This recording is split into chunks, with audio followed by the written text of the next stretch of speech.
అంటే foreign countries ఉన్న జెండాలన్నీ అంటే వాళ్ళ కంట్రీస్ ఉంటాయి కదా, వాళ్ళ కంట్రీస్వి ఫ్లాగ్స్ ఉంటాయి కదా, అన్నీ ఇక్కడ ఉన్నాయన్నమాట. షాక్ అయిపోయినా ఒకసారి, అమ్మ ఏంది ఇంతమంది అనుకున్నా. కానీ చూసే కొద్దీ చాలామంది ఉన్నారు ఇక్కడ. చూస్తే ఏమో అనుకున్నా కానీ చాలామంది ఉన్నారు.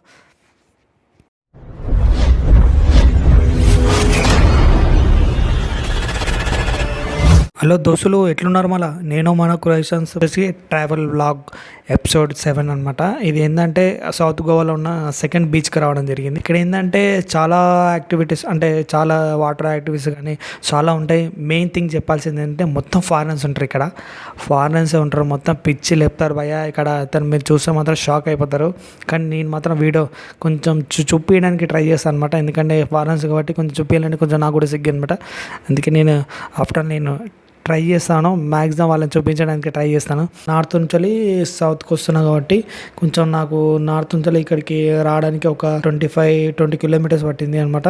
అక్కడ నుంచి ఇక్కడికి ఎగ్జాక్ట్గా. మళ్ళీ ఇక్కడ నుంచి మనం ఇంకా బీచ్కి వెళ్దాం, అది కూడా చూద్దాం. ఆ గేమ్స్ పరంగానే చాలా ఉంటాయి ఇక్కడ. మొత్తం మసాజ్ కూడా అన్ని చాలా జరుగుతాయి ఇక్కడ. మొత్తం ఫారినర్సే ఉంటారు, మ్యాక్సిమం మొత్తం ఫారినర్స్ ఇక్కడ. మా ఇండియా వాళ్ళు చాలా తక్కువ. లోపల ఎంట్రన్స్ చూసుకుంటే మనకు చాలా బాగుంది. మొత్తం లోపల ఎంట్రన్స్ కానీ ఎంట్రీ కానీ చాలా బాగుంది.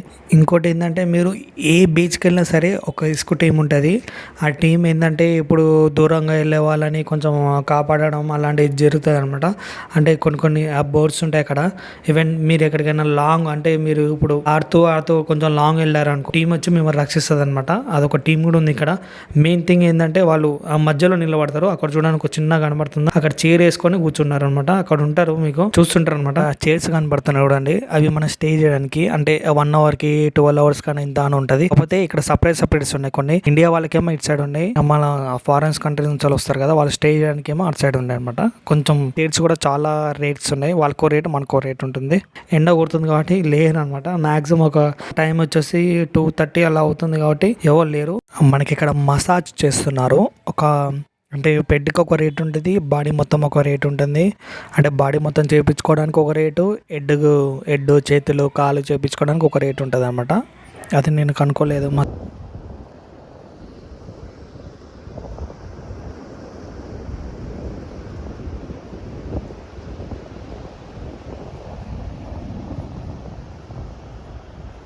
అంటే కొంచెం ఇంగ్లీష్ వాళ్ళకు, అంటే ఇట్లా మసాజ్ చేయడం అనేది వాళ్ళకు కూడా ఒక ఎగ్జామెంట్ ఉంటుంది. ఇంగ్లీష్ వాళ్ళకు కూడా ఉంటుంది. తెలుగు వాళ్ళు మనకు కొంచెం మసాజ్ చేస్తున్నారని అది మనకు తెలీదు. అంటే మనం ఎంత అడిగామో, అంటే రేట్ కనుక్కోలేదు, అదొకటి. అంటే రేటు కనుక్కుందాం అనుకున్నా కానీ ఈవెన్ ఆయన చిన్న వీడియోస్ కానీ ఫొటోస్ కానీ తీయొద్దన్నారు. అందుకే నేను కొంచెం సైడ్కి వెళ్ళి చిన్న క్లిప్ లాగా తీసాను అనమాట. అది ఈవెన్ మీరు కొంచెం అర్థం చేసుకోవాలి.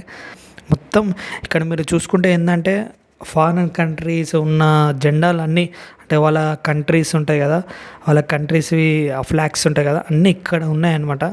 షాక్ అయిపోయినా ఒకసారి, అమ్మ ఏంది ఇంతమంది అనుకున్నా.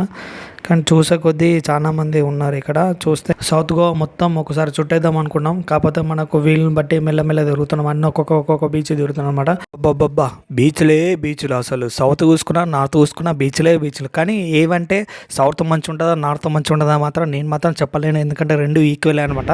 పారాషూట్ అనమాట, అది మాత్రం మోస్ట్ ఇక్కడైతే. అసలు ఏంటంటే పారాషూట్లు మాత్రం 4-5 ఎగురుతూనే ఉన్నాయి అనమాట. అంటే ఎండలో కూడా ఎగురుతున్నారు అనమాట. అంత పబ్లిసిటీలా ఉంది వాళ్ళకు. ఫుల్ గిరాక్ వస్తున్నది. అది ఒక 250 150, అంటే ఒక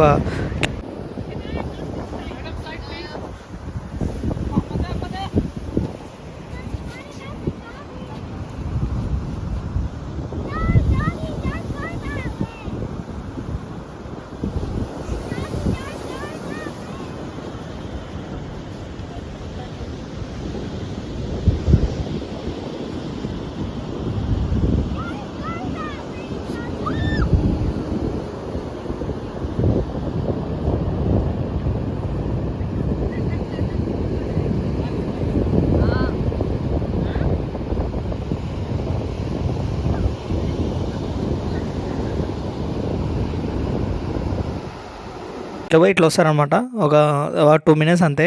మీదకి వెళ్ళి మన కిందికి తీసుకెళ్తారు అంతే. ఏం లేదు, పెద్దగా ఏం లేదు. అది ఒక 150-200 అన్నాడు. ఎగ్జాక్ట్‌గా నాకు అది గుర్తులేదు. అడిగే వచ్చేసాను అనమాట. అంతమంది క్రౌడ్‌లో కొంచెం ఇంకా ఉన్నారు. అక్కడ వెయిట్ చేస్తున్నారు. ఎండ కొడుతుందని చెప్పి అటు సైడ్ వెళ్ళారనమాట. అందుకే కొంచెం జర అడిగి వచ్చేసాను అనమాట.